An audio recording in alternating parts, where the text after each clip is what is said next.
आज Doubtnut app download करें। Doubtnut पर अपने सभी गणित, रसायन विज्ञान, भौतिक विज्ञान और जीव विज्ञान के डाउट्स का करो सफाया। बस प्रश्न की फोटो खींचो, एक ही प्रश्न को क्रॉप करो और तुरंत वीडियो सोल्यूशन पाओ। अभी डाउनलोड करें। नमस्कार। देखिए, इस प्रश्न में हमसे पूछा गया है कि कौन वाटर रिपेलेंट यानी कि द्रव विरोधी की तरह या जल विरोधी की तरह कार्य करता है। ठीक है जी। विकल्पों में हमें दिया गया है बोरिक एसिड यानी कि बोरिक अम्ल, फिर दिया गया है सिलिकेट, तीसरे विकल्प में दिया गया है सिलिकन और अंत में दिया गया है डोलामाइट। तो देखिए, जल विरोधी का पता लगाने के लिए हमें ये पता होना चाहिए कि जल के अंदर मौजूद हाइड्रोजन आयन और OH आयन, हाइड्रोक्सिल आयन की वजह से जो जल होता है वो एक ध्रुवीय पदार्थ की तरह कार्य करता है। ठीक है जी। जल कैसा है? ध्रुवीय पदार्थ है। अब यदि जल के संपर्क में कोई ध्रुवीय पदार्थ अगर हम लेके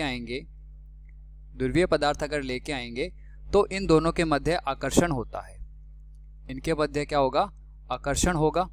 ठीक है जी। जबकि अगर इस ध्रुवीय पदार्थ जल के संपर्क में हम कोई अध्रुवीय पदार्थ लेकर के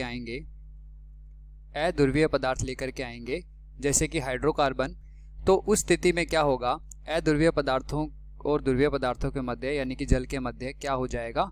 प्रतिकर्षण होगा।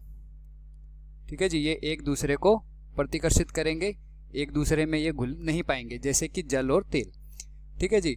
तो जिन पदार्थों में अध्रुवीय लक्षण ज़्यादा होंगे वो पदार्थ जो है वाटर रिपेलेंट की तरह कार्य करेंगे, और जो कि ध्रुवीय होंगे वो जल में आसानी से घुल जाएंगे यानी कि जल रागी की तरह व्यवहार करेंगे। इस आधार पर हम इनको देखते हैं। ठीक है जी। अब देखिए, यहाँ पर हमें सबसे पहले दिया गया है बोरिक अम्ल। तो अगर हमें बोरिक अम्ल, सिलिकेट, सिलिकन और डोलामाइट की संरचना पता हो तो हम पता लगा सकते हैं कि ये जल विरोधी हैं या जल रागी हैं। तो देखिए, सबसे पहले हम बोरिक अम्ल को देखते हैं। बोरिक अम्ल का सूत्र हमारे पास होता है H3BO3। ठीक है जी।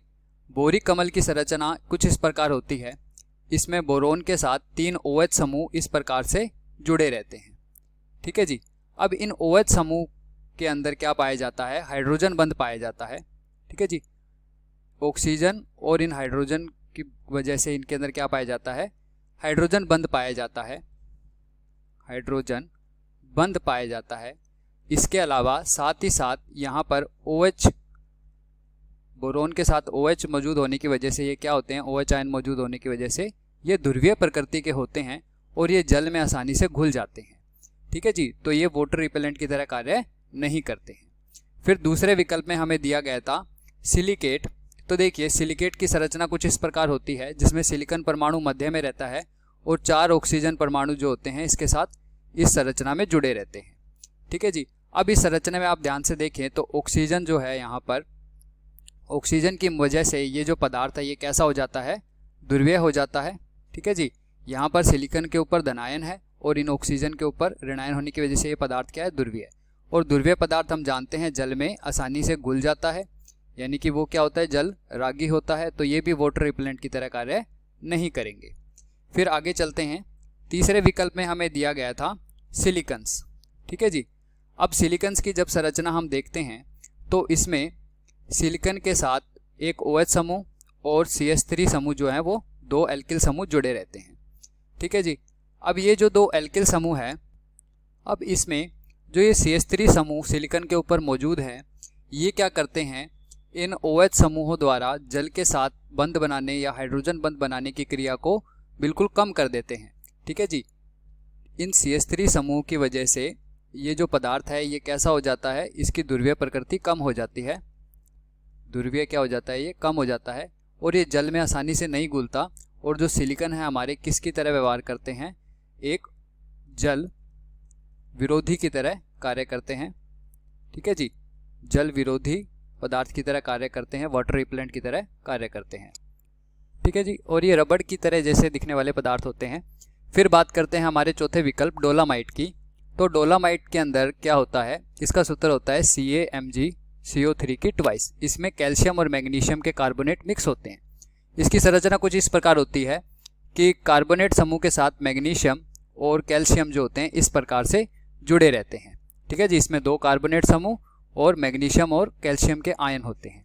अब इस में उपस्थित जो मैग्नीशियम आयन है और कैल्शियम आयन है, इनकी वजह से ये पदार्थ कैसा होता है, ध्रुवीय प्रकृति का हो जाता है।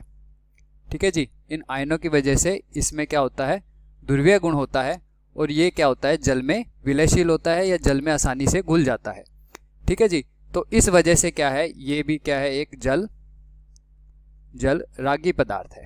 ठीक है जी, यानी कि एक वाटर रिपेलेंट की तरह कार्य नहीं कर सकता। ठीक है जी, अब सभी विकल्पों को देखने के बाद हम कह सकते हैं कि हमारे प्रश्न का जो सही उत्तर होगा वो होगा विकल्प नंबर 3। सिलिकॉन जो है, हमारे सिलिकॉन्स होते हैं जो वाटर रिपेलेंट की तरह कार्य करते हैं। धन्यवाद।